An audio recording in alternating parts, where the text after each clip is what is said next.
No county government is an island. Absolutely. No.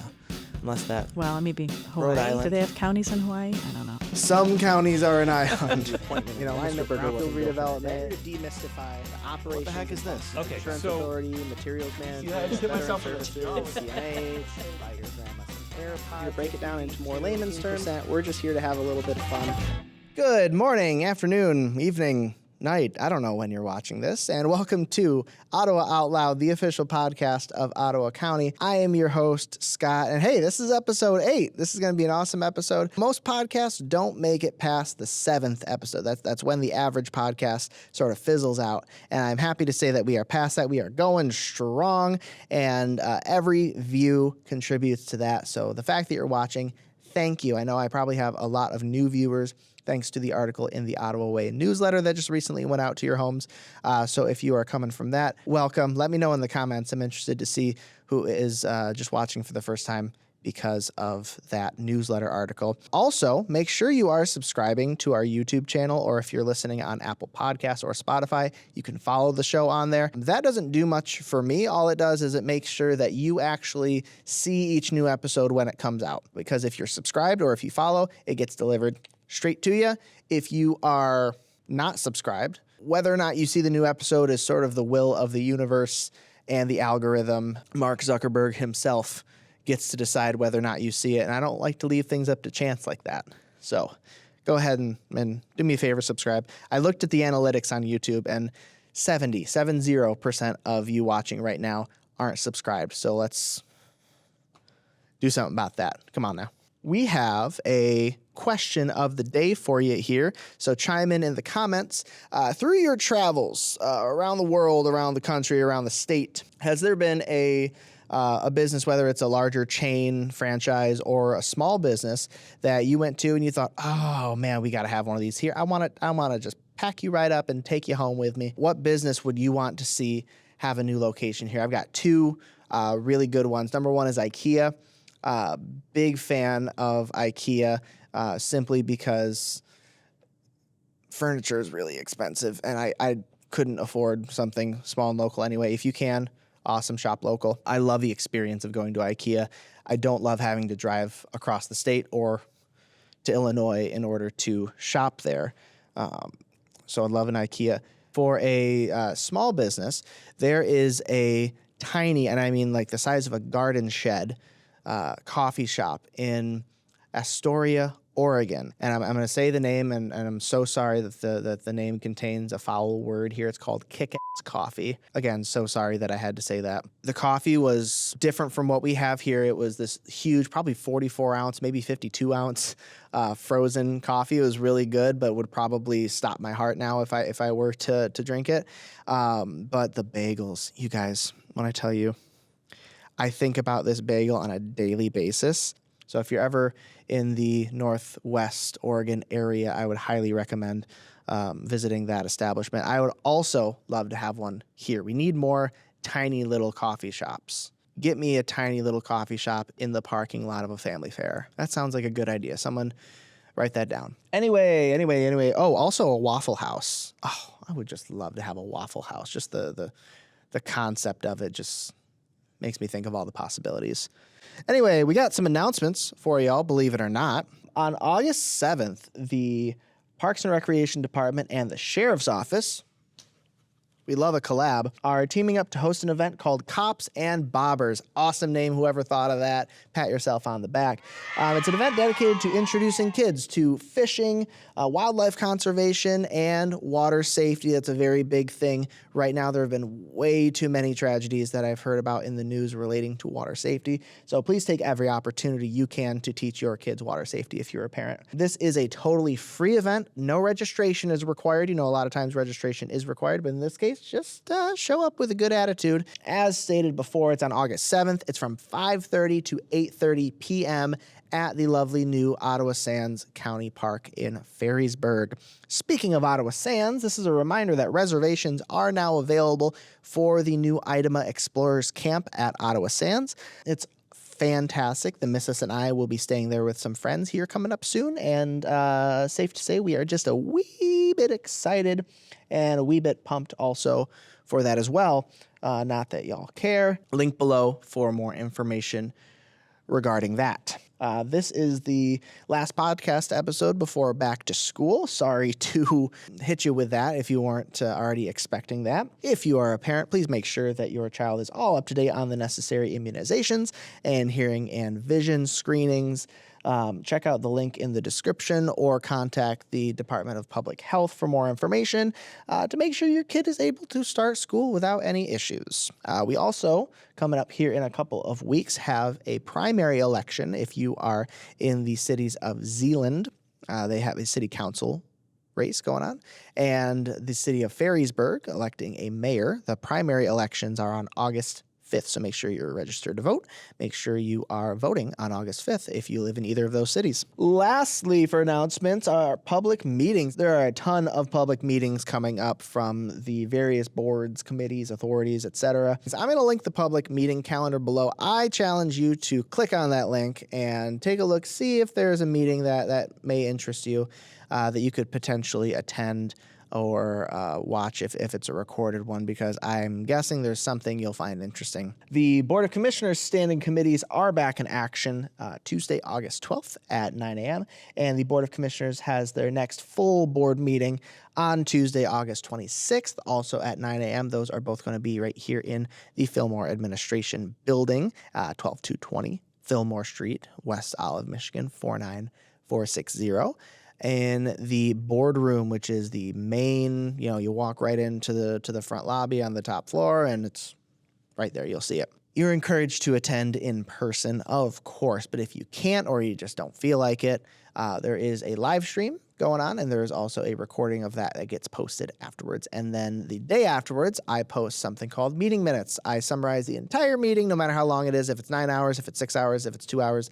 I summarize it in 3 minutes or less in a video called Meeting Minutes that you'll find here on YouTube or on our other social media platforms. So go ahead and take a look out for that in case you cannot attend or watch the meeting if you don't have time for that. Understood. Speaking of meeting minutes, we are going to cut in just a moment to the meeting minutes from July 22nd's full board meeting. Hey there, and welcome back to Meeting Minutes, Ottawa County Board of Commissioners meeting conveniently recapped in 3 minutes or less. I'm Scott, and today we're digging into the July 22nd board meeting. Remember, the full recording of this meeting is available on our YouTube channel, and this video will have timestamps that correspond to the video so you can more easily find that section. The agenda and meeting packet can both be found on miottawa.org. Let's get into it. This meeting, which had all commissioners present by the way, began with correspondence from Bob DeVries of the bipartisan lobbying firm Government Consultant Services Incorporated, otherwise known as GCSI, who provided an update on how current events in Lansing and Washington, D.C. may impact folks here in Ottawa County. We also had a brief introduction from Kai Gritter, our new Michigan State University Extension District Director. After that, we moved into the consent resolutions, which were, as usual, carried over from the standing committees 2 weeks ago. You can watch the last episode of Meeting Minutes from July 8th to learn more about those items, which were all officially passed without further discussion. Agenda item A was a motion to approve the nomination of Angie Barksdale to the Community Corrections Advisory Board in the Workforce Investment Seat, with the term beginning immediately and ending December 31st, 2026. The motion passed. Item B was a motion to approve updates to the Ottawa County Housing Commission's bylaws. This is part of a continued effort to realign the terms and bylaws of all the various committees, boards, and authorities across the county with state law and county policy. The motion passed. Item C was a motion to amend the existing employment agreement with Interim Administrator Gary Rosema to extend it through December 1st of this year. As you may know, the county is currently searching for a permanent administrator, and this agreement allows for some more breathing room while that search continues, with the goal of wrapping it up this fall. The motion passed. And by the way, any qualified individuals wishing to apply for this position can do so at miottawa.org with the knowledge that you may have to work with me somewhat frequently. Applications are open until August 11th at 5 p.m. Item D was a motion to remove the county's motto, Where Freedom Rings, that was established in 2023. The motion passed. The meeting ended with an update on the search process for the county administrator and discussion on how best to balance the confidentiality of candidates with the transparency of the process for residents. Well, folks, that's all I've got for you today. Thanks so much for watching, and we'll see you in 3 weeks for the August 12th standing committee meetings. See ya. Well, hello, my lovely guests. Welcome to Ottawa Out Loud. Do you want to take a moment and just introduce yourselves and explain what on earth you're doing here? My name is Julie Lamer, and I am the Farmland Preservation Analyst for Ottawa County. And part of my analyst job is also to put on a fundraiser called Farms Are The Tapas. So I'm here to talk about that. Yes, more on that later. Don't y'all worry. And I'm Becky Huttenga. I'm the Economic Development Coordinator for Ottawa County, and part of my role as Economic Development Coordinator is to manage the Farmland Preservation Program. And so Julie and I work closely together on that. Yeah, fantastic. And that is, in fact, what we are here to talk about largely. How long have you been with the county? 10 years in June. 10 years, wow. Yes, I know, that's what I said is wow. Yeah, I hit 1 year in June, and it felt like, actually didn't feel like it was very long. It's gone by pretty quickly, which is nice. It actually has gone by quickly for me as well. That's awesome. Julie, how about you? Yep, I've been here 7 years. 7 years, awesome. So some seasoned pros here who know what they're talking about. We're recording this before I do the intro, but my question of the day for our audience is, what franchise or chain, not just restaurants, but businesses in general, do we not have here in West Michigan that you would like to see? I have some really intense thoughts about this, and I want to know what you guys think. That's a weird question to lead with. Yeah, absolutely. You want to start with that one, Julie? No. Okay. So what restaurants or franchises do we wish we had in West Michigan? Stores. Or, anything that maybe you've seen somewhere while traveling and you're like, oh, we need one of these in West Michigan. Wow, I don't know if I've actually had that thought. I tend not to embrace franchises as much as possible unless I am traveling, and then there's a known quantity if I can't find a local outlet. But I like to shop local, buy local, support local whenever I can. Absolutely. I mean, I think the only one, and I don't know if I necessarily wish we had one here, but the only franchise I can think of that I haven't visited that is for my mind is Buc-ee's. Yeah, that ran through my mind as well. That's been on my list. Like, I need to check out a Buc-ee's. But I can't think of any that I think that we're lacking here in Ottawa County. I think we have a tremendous variety of choices here, franchise and local. So absolutely. I'm not sure there's anything we're missing from the mix that is hurting us too badly. Hey, it doesn't hurt to just be happy with what we have. Yeah. Love that. Or maybe I don't know what I don't know. You never know. That's true. There could be a Trader Joe's in Holland. That would be nice. Yeah. There's one in Grand Rapids, but that's a little bit of a drive for most residents for sure. Then you got to deal with 28th Street. I hate 28th Street. Well, I had a few. Yeah, let's hear it. My big one was IKEA. And I just think that would be lovely. I've been to the one in the Detroit area. I've been to the one in Illinois.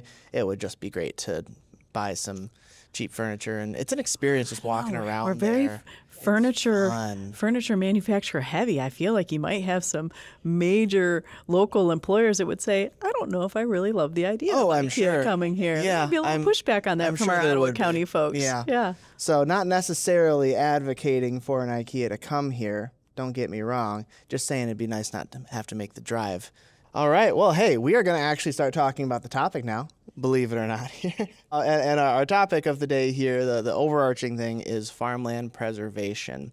We want to start with just sort of an overview of what we mean when we use the terminology farmland preservation. So I will tell you that there is currently somewhat of a distinction between farmland preservation and farmland protection. Sure. So Ottawa County and our program, we are working much more towards farmland protection because it's all encompassing of all of the different things that we need to do to protect farmland from being lost to other purposes and uses. Because once it's lost, we don't get it back. Right. Yeah. So in terms of farmland preservation specifically, in our world, that references, by and large, conservation easements. So that is permanently protecting farmland through restriction of use, and that lasts in perpetuity.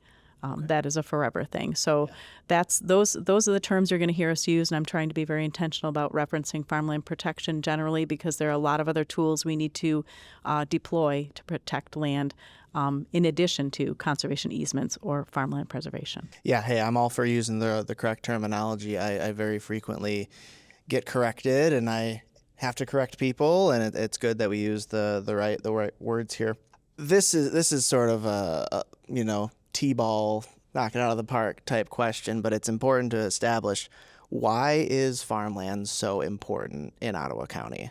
No farms, no food. That's right. Yeah. So I think that some people maybe don't realize, because they don't pay attention to the agricultural industry regularly, that Ottawa County is a huge contributor in the state. from a dollars and cents standpoint. But not only that, we're a huge contributor from the variety of things that we can produce because of our location along the lakeshore. We are in the fruit belt, so we have this unique microclimate that enables us to produce a wide variety of high-value specialty crops. And I'll try not to do too much of a deep dive into this, but it's just important to recognize that Ottawa County is third overall in agricultural receipts behind Huron and Allegan. Okay, in the state. 83 counties, Wow. and we're third. Yeah. And we, between us and Allegan, we're vying for first and second for many ag censuses. That's where we get that data, is the ag census, and that data is put out every 5 years. The most recent one was 2022. And when that did come out, I did do some math, and what I found very interesting is that Huron, being number one, has a huge number of acres and puts up huge dollars. They're mostly sugar beets, commodity crops, dry beans, all important to the industry, and I don't take a thing away from them. But what I did is I took the number of acres they have against the dollars that they produce, and it runs around $1,200 or so per acre. Sure. But I ran the dollars with what we produce against the acres that we have, and we're around $3,000 an acre. So more than double the dollar amount per acre. Packs Wow. a punch. In addition to the wide variety. So every county that produces agricultural products is making their contribution. But Ottawa County is unique, and then you layer on top of that the uniqueness of our natural resources that are available. Our park system that's unparalleled, our 35 miles of shoreline, our critical dune system, the Grand River and our different watersheds that are located here, our school systems, our low operating tax rate, and guess what? Everybody wants to live here. So it creates a very unique dynamic, to protect that farmland that we need. And we've lost a lot in the last number of years. Right. Developers look at these huge, tracts of land and they say, oh, cool, look at all this space to build houses, not realizing how important that space is to the people that already live here. Exactly. And that's why it's so important to educate and do a lot of really good planning, because there are some farm fields that you will see that, have signs posted. It's up for development, and they'll split it. And in some cases, that's okay. Maybe they have a water line going right in front of that property. Maybe there's sewer they can hook up to. Maybe that's an appropriate change of use for that particular piece of property. But what we want to avoid is the patchwork of developing in green spaces where it's easy, of extending infrastructure where it probably financially and from a groundwater standpoint doesn't make sense. Yeah. We want to be very intentional about where and how we develop and where and how we don't develop. We're going to leave the Jackson Pollock thing to Jackson Pollock, and we'll take our paint splatters a little bit more carefully and thoughtfully and methodically. Yeah, Absolutely. we don't want to create a patchwork in either direction, either through development or protection of land. Right. It has to be done with the forethought and right. Especially when we talk about other issues that the Department of Strategic Impact focuses on, groundwater, network connectivity, everything like that. It really all has to be done really thoughtfully. It all ties together. We used to be called the Planning and Performance Improvement Department. So while planning and zoning is done at the local level, we don't have any authority to zone. Right. But what we can do is use our resources for tools that can be used for zoning at the local level. Yeah. So that planning piece is huge, because you're exactly right. We need broadband connectivity for the people that are going to live there, but also for the farms. 15% of farms don't have adequate broadband. Wow. And just like any other industry, farms are reliant. They've got tractors that need connection so they can use the data to deploy where they're going to put inputs and do what they're going to do. We have apple growers that need to put labels on things with current pricing, and if they can't access broadband, they can't do that. Yeah. So you're right. Farming is a very housing, technologically heavy industry these days. Very much so. A lot of people would assume otherwise, but you go to any farm and you see some of the most advanced technology ever. Yeah. I got this little 250 gram drone that I fly around, and I think I'm so cool. The agricultural drones that farmers are flying. It's like the farmer up the road. You're like Maserati versus Child's play versus a little Tykes. Yep, exactly. It's a completely different world. Yeah. Yep, and it's all from the iPad. There's a producer here that uses robotics. He's made choices on how to treat his dairy cattle when he was in Europe, and he could monitor that dairy cow status and know that she needed an antibiotic, and could make that decision from overseas because of the data that was being collected. Hate to say it, can we do that with people? There's an iPad app that's like, hey, dog, you should go to the doctor. And maybe eat some vegetables. Yeah, it's been like a good month since you've cooked a meal. Maybe you should do that. I think dairy cattle are a little more pliable to that type of intense management than people are. I don't know. So we kind of already answered this question, but when we talk about protecting farmland, we're protecting it from not necessarily just being developed, but being developed without intentionality, right? It's actually a little more specific than that. Okay. It's we call it an easement. It's really more of a deed restriction because we're restricting it from any other use but agriculture. Yeah. So it's all spelled out in a deed. Those terms, it's like, probably 18 pages when you get all of the therefores and here comes and all of those whereases. Yes, all of those things that are included in there. Right. But it essentially restricts it from any other use but agriculture. Sure. And the idea is that for it to be actively farmed at all times, but at a bare minimum, it needs to be available for agriculture. So you're not putting additional structures on it that don't support the farm. Right. You're not planting a stand of red pine. You're not putting up a wedding barn venue, these things. There's some opportunities where you could possibly do that on some easements, but we won't get too far into the weeds. Right. But you're basically restricting it from any other activity but agriculture. Yeah. The Farmland Protection Program, this isn't something that all farms in the county are automatically, a part of. What is this program for? We invite all landowners in Ottawa County that have 5 acres or more to apply to preserve their land. And they fill out an application. We score that application, rank it. We look at all of the farms that applied, and the Ag Preservation Board looks at them and decides which farm would be the best to preserve this year. And depending on how large it is, how much funding we have available. So there's a lot of things that we take into consideration, not just the ranking, but, do we have the funds available? And, is it a good farm to preserve? And then we reach out to the township and make sure that they're on board with us preserving that piece of land, because it might not be in their plan or their future plan, master plan. So that's where collaboration with local units and Absolutely. townships and everything is so important for DSI. I know that's always been an important thing. Yes. So we reach out to the landowner, find out if they're still interested, and then we start working on figuring out how we're going to fund buying the development rights from that land. Because that's what we're doing. We're purchasing. We're not purchasing the property. Ottawa County is not buying up the farmland. So that's sometimes people see farmland preservation and farmland protection, and they just boom, Ottawa County is buying the farmland, and the government is going to own the whole county. That's not happening. Yeah, that's a very important distinction to make. The that development is rights, so that farmland can be used as farmland, no matter who actually owns the land. Because one thing I've picked up is that a lot of farmers, it's not as simple as have kids, give the farm to your kids anymore, right? It is more complicated than that. We wish that farming was viable enough of a enterprise that kids wanted to come back and live that life. But oftentimes it's a labor of love, and it's difficult to support a whole family or multiple families. So the landscaping of what our traditional farmer looks like is changing. A lot of the kids don't come back. In the fortunate instances, they do. But we do have a lot of beginning farmers interested in the program.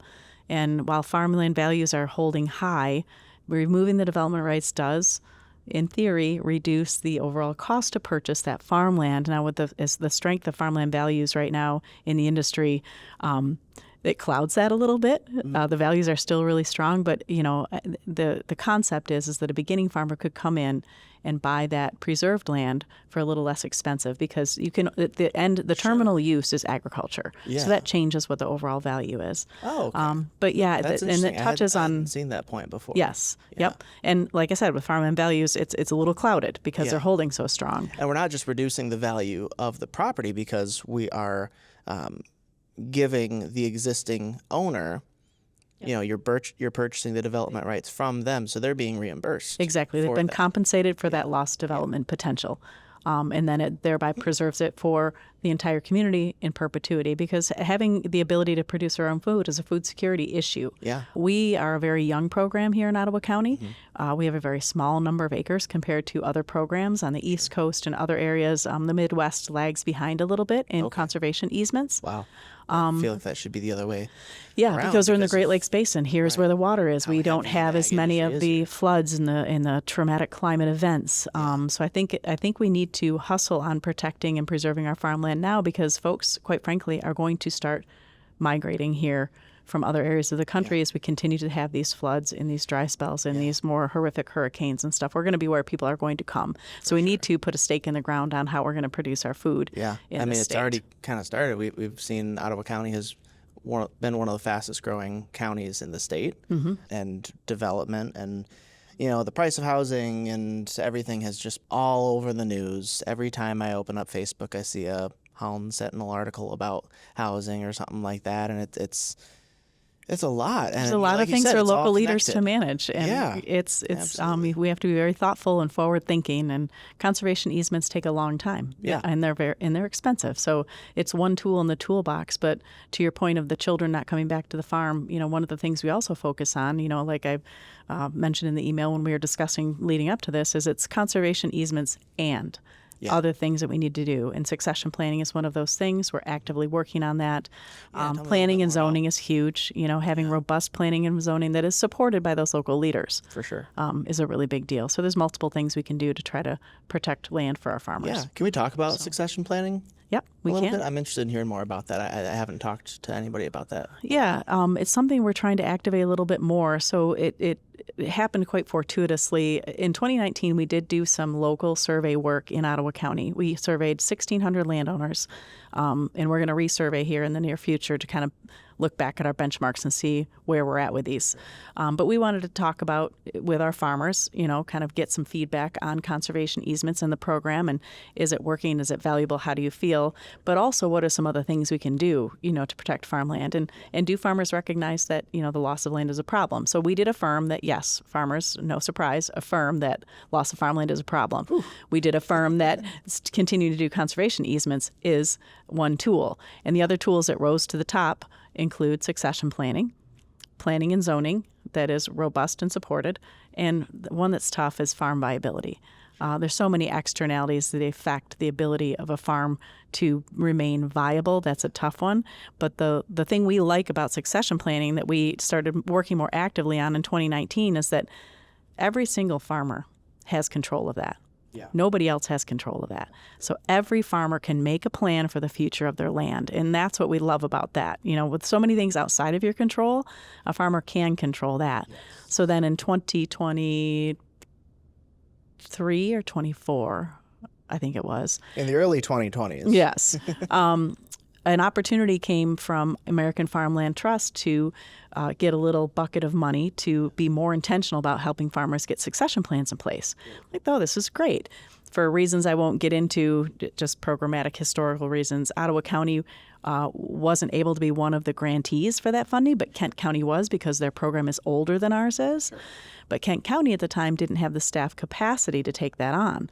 So we collaborate all the time with our partners. So we talked with Kent and said, well, let's not let this opportunity pass by. So we have a intergovernmental agreement with Kent to take on that grant funding and try to activate more succession plans in the community. So we've held a number of very successful educational events. We've done some one-on-one technical assistance. I would like to do more. Succession plans are hard. They're hard conversations, and it takes a lot of time, and there's money involved. So it's not among all of the difficult things that business owners generally and farm owners specifically have to do. I wouldn't blame people for avoiding doing this one, but it's really, really important. Yeah, I mean, you think about most people in their jobs when they're done, when they're like, "Whew, I want to retire," they tell their boss, "Hey, I'm retiring," and the company takes care of it, or the organization takes care of it. When you're a business owner, especially for a business like a farm that is such a complex thing. There's no too soon to start planning for that. And even on the beginning farmer side, there's MSUE has some specialists, Michigan State University Extension, sorry, throwing acronyms out. They have folks that specialize in helping beginning farmers set themselves up, from a tax structure standpoint, from a business structure standpoint, to accept assets from an exiting farmer. So succession planning goes really all across the spectrum. We're getting beginning farmers prepared to have that partnership with a non-related exiting farmer so they can work together to make that transition as smooth as possible, because it's complicated. Yeah, I can only imagine. Tell me a little bit about the success that we've had so far with farmland protection. I believe we're up to, 9, 10, 11? 9, I think, was the Valdir Farm, was our 9th property. Okay. And then we've got 3 currently in the queue, Sure. and I say 3 still because we have selected our next property. We've not executed a purchase agreement yet. Okay. We're going through our due diligence I'm still sure that for takes that. time. Yeah. So then we'll have our 13th property. We don't want to tell them that. Maybe we should call it our 14th property. Some people are superstitious. But yeah, so we've had good luck with it. It was a slow go in the early years getting the program off the ground, but since we've had some dedicated staff to it, we've been able to preserve in some years more than one farm, a lot of years more than one farm, just because we, hustling and putting the pieces together and trying to get that funding in. So we've had some good successes, but we are ultimately limited because we do have to come up with matching funds. And without that, we can't get the grants. So without a dedicated funding stream that comes from a millage or an appropriation, we're always going to be financially constrained on how many acres we can preserve. Yeah, so it sounds like there are conversations in the works about how to maximize funding without putting excess burden on the taxpayers, of course, because that's always a concern. I've found, like you said, departments in Ottawa County are always so resourceful, always so creative, and it's so rare that a millage is even suggested because we take so much time to look at other funding streams first before something like that is even considered. Yeah. So if it is ever mentioned, just know it's like almost a last resort in most cases. So speaking of funding, you talked a few minutes ago about different buckets of money and everything. Tell me a little bit about how programs like this are typically funded, because I know it's not just county general fund. We're paying farmers a ton of money, right? Where does this funding sure come isn't. from? Not a dollar comes out of the county general Right. fund in this People community. Almost every person I've had on this podcast has told me, hey, my funding doesn't come from the county general fund. And I think that's a surprise to a lot of people. Yeah, so we're very resourceful. We do a good job of leveraging other dollars in there. Now, that being said, does every taxpayer in Ottawa County in some level pay for our program? Right. They do, but it's through state grants and federal grants. So, we are using your taxes and my taxes and Julie's taxes to do this work, but it comes from state programs and from federal programs. One point that I don't remember, I think it was Jen Brzezowski from OCA that made this point. Like, okay, we're still using tax dollars, but that state and federal dollars, those have the potential to go away from Ottawa County if we don't use them. Exactly. So when we use them, that money is coming right back to where it came from to do something good. Yeah, and that's such a good point that she made. I'm glad that she did that, because that's how I view our program. Because if we don't apply for and use those funds, another community is going to apply for and use those funds. Yeah, we don't get refunds in that sense. Right. Yeah. So if we don't, and Julie and I have been pretty successful at securing a good amount of funding. Now, I would like to share that a lot of programs that are more successful and have secured more easements have a local millage or a dedicated funding stream of some sort, maybe townships that have appropriated funds or their county appropriates funds. We don't have that here in our county, so we are entirely reliant on 3 different things. We're reliant on the landowner actually putting some skin in the game and accepting slightly less than fair market value, so they kind of make a donation. Grant funding, state, federal, generally, we haven't found a lot of other resources yet besides the state and federal program. And then lastly, private fundraising. And we have to come up with some match from our program. It's required from our grant funders. And the only way we do that is raising funds through events like Farms Are The Tapas to meet that requirement. Julie, you want to tell us a little bit about the event, maybe a little bit of history and the why behind it? Yeah, I would love to. So this is going to be our 9th annual. That's almost the 10th. I know. Yeah. 9th annual Farms Are The Tapas. It's a chef competition. So we bring in local restaurants that just serve a tapas dish.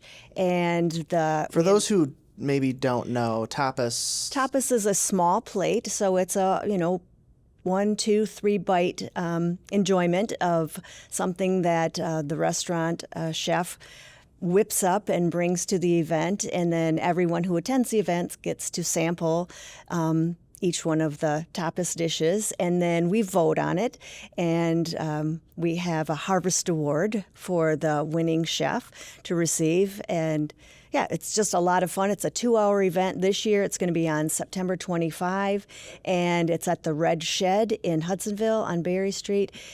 So we have the silent auction, and I think right now we have maybe 15 to 18 silent auction items that you can bid on. It's all done online, so you don't actually have to attend the event to bid on the auction That's a good items. point. Yes. Yeah, if you can't make it to the event or if you don't happen to get tickets, you can still participate in the silent auctions. Yes. And we invite everybody to come out.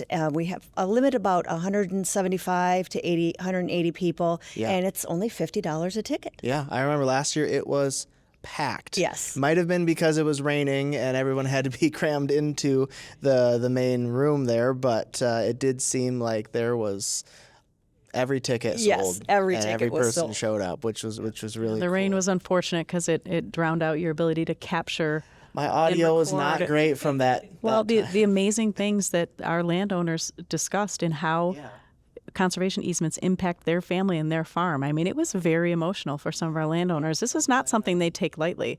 It's a voluntary program that farmer chooses for his future and others, and it's a very impactful program. Yeah. Are we going to be doing that again this year? No, the sort this of year stories? we're going to be focusing on the restaurants that are at the event. And so there's going to be a really cool video. Yeah, I heard about that. Yeah, talking to each one of the restaurants. We're going into their It'd be almost as cool as this video. Yeah. But maybe not Almost. quite. Yeah. They're gonna- keep your eyes out.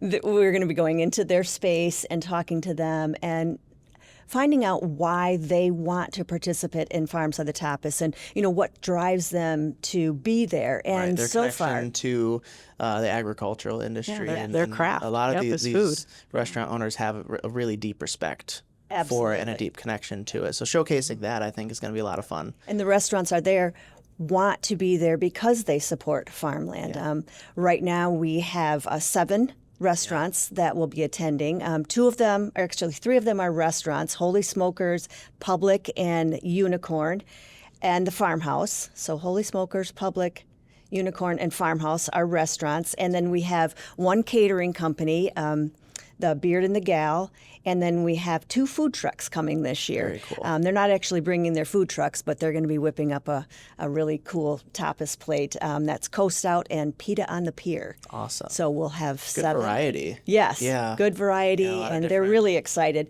The nice thing about the restaurants coming is we have some local farmers that donate food. Visser Farm, they say, just come to our farm. You can pick out any vegetable, fresh vegetable that you want. Ratterink Farm in Zealand, they're donating up to 10 pounds of free beef to anyone. And then also Shadyside Farm, they donate lamb or any of their products, their heirloom beans, anything that they have at their farm. So these restaurants can go to these 3 farms Yeah. and pick out anything they want. Local And- ingredients and everything, Locally. too. And anybody else in the county can go and pick out whatever they want. They're not hard to find. They have Right. good hours. Ratterink store is right there on their farm, just outside of Zealand. Easy to get to. Cool. Great products. Visser is right smack in the middle of the county. Yep. They go to all the farm markets. So does Shadyside, selling their products. They have a farm store right there on site. They're active in social media. So these producers that support farmland protection are not hard to find, and so everyone should really kind of go and patronize for them. sure. I love a farmer's if you've got market. a cut of beef in your cart at Aldi, maybe think about putting it back and hitting one of our great local providers. There's a lot of them. Yeah. Yeah. Absolutely. And there's also some of the local farms have donated to our silent auction items. Oh, that's cool. The Halden Farm, Yeah. we get a couple packages from them, and also Ratterink Farm, they donate. And Zealand Farm Services is a big supporter of farmland preservation. And Yeah, that's awesome. One thing that I love about the Department of Strategic Impact, DSI, if you will, everything that you don't do a single project without trying to loop in every single possible community partner and getting everyone in on it and giving everyone the ability to be involved and have their say. And I think that's really cool. It's one of the things that just brings people together and sort of builds community. It does. Big fan. Yes, collaboration personally. is key. Yeah. We couldn't do any of the things that we do on our own, and if we did, we wouldn't do them well. I Right. mean, there's so many partners and resources and brain power out there that helps us do everything that we do better. Yeah. No county government is an island. Absolutely. Yeah. Unless that Well, maybe Hawaii. Do Island. they have counties in Hawaii? I don't know. some counties are an island. Just not this one. Absolutely. Fantastic. Well, I'm really looking forward to Farms of the Tapas. I will be there doing some photo and video, also some eating. Yeah, and if you want to register, again, it's $50 per person, and you can just go to event.gives /tapas 2025. Awesome. We will have a link below so you do not have to type all that into your browser. That's actually a pretty good deal. If you've ever been to an actual tapas restaurant, it can a single bill can be well over $50. Just and now you're getting 7. Yeah. And then we have cookies usually, and a lot of Farmhouse Cider donates some cider to us, and we have some. Yeah, it's a fun 2 hours. It is. Yeah. Lots of great people in the room to network with and meet and chat with. And absolutely. Well, thank you both so much for coming on to talk about farmland protection, talking about Farms of the Tapas. I'm really looking forward to it. I think it's going to be a fantastic event. And a big thank you to the Department of Strategic Impact for all the work that you guys do, all the different facets of the county that you are working hard to improve, all the data that you guys collect and everything. This is the first department to have 2 appearances on the show. all Which right. I think should be pretty good. Feather in our cap. Yeah, absolutely. We did that strategically. Yeah. Don't we? Hey, there we go. It was part. Make a big impact. Yeah, there we go. Woo, there we go. Awesome. Well, thank you. Thank you very much for having us on. We appreciate it. Of course. Well, folks, I hope you enjoyed that segment as much as I did. Big shout out, big thank you to Julie and Becky from our Department of Strategic Impact for taking time out of their day to come talk to us about farmland protection, how we are working hard to make sure that farms stay farms and that the agricultural and economic heart of the county stays, and because that's going to benefit absolutely everybody here, whether you're a farmer or not. Again, make sure that you are subscribing. I'm really looking forward to the next few episodes. We have some great plans, so I don't want you to miss any of that stuff. So make sure you're subscribing. Give the video a like if you like it. Dislike it if you don't like it. Hey, I'm not in charge of you. And remember, knowledge is power, and local government works best when you are a part of it. Thanks so much for watching, and we'll see you next time. Thanks for listening to Ottawa Out Loud. Make sure to let us know what you think with a like, review, or comment, and don't forget to subscribe so you never miss a new episode. Check the description for links to everything we talked about in the show. See you next time.